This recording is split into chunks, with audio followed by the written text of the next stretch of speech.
Bhí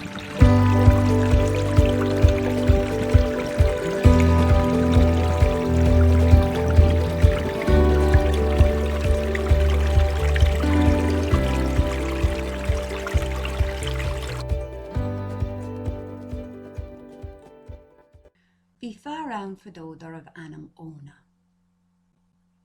Fear mach ba é Íona. Cá sé am gach láid caint le dia agus ag éisteach le dia agus rinne sé iirecht an rud ceart a dhéanamh i gcónaí.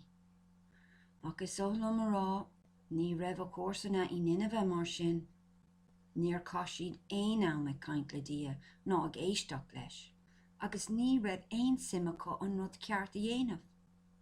Ba é a bhallart. Bhí siad ag gcónaí ag trid agus ag gcuid agus ag insint bréige. Lá amháin agus Íona ag éisteach le dia, dúirt dia leis. A Íona, té go Nineveh, agus obair le muintir Nineveh nach bhfuil mé sásta leo. Bhíonn siad ag trid agus ag gcuid agus ag insint bréige, scriosigh mé an baile. Ní raibh Íona sásta an teachtarach sin a thuairt do bhaintear Nineveh. Heis sé ón áit.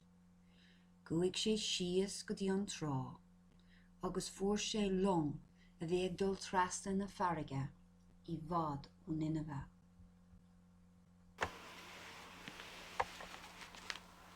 Go tubann, tháinig stirim fásach, bhí an bád ag dul suas sa síos a nán sa nál, agus bhí na tonta ag brise isteach air. Bhí agla inar an seoirí eile sa bhád. Cad atá cearr, siad san. Céim fágfuil sin ag tharlú. Is orm san lucht, sa Íona. Dír dia orm teachtra a thuairt agus ceap mé go bhéad fin éilúas. Dír Íona orthú é a ágáil I mád beag I lár an farraige.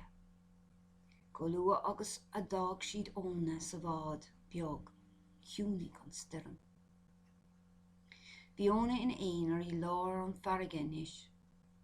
Tháinig iasc mór, doscail sé bhéal agus chlog sé Íona siar. D'án Íona is déag I mulg an éasc feadh 3 lá. Ar an 3ú lá, cá an tíos go nús ar an trá é. Dír dia a rís le Íona dul go Nineveh. A Íona, té go Nineveh, agus obair le muintir Nineveh nach bhfuil mé sásta leo. Bhíonn siad ag trid, is ag gcuid, is ag insint bréige. Scrosigh mé an baile. An uair seo rinne sé amhlaigh. A bhaintear Nineveh, sa Íona. Níl dia sásta libh. Bhíonn si bheith trid, agus ag gcuid, agus ag insint bréige. Scriosigh dia an bhaile. Nuair a chúla muintir Nineveh sin, bhí brón orthú. Stad siad ó bheith ag gcuid agus ag trid agus ag insint bréige.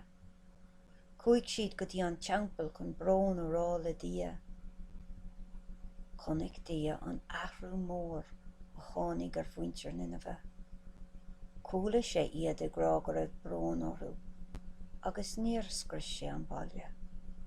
Thug sé seans nua dóibh.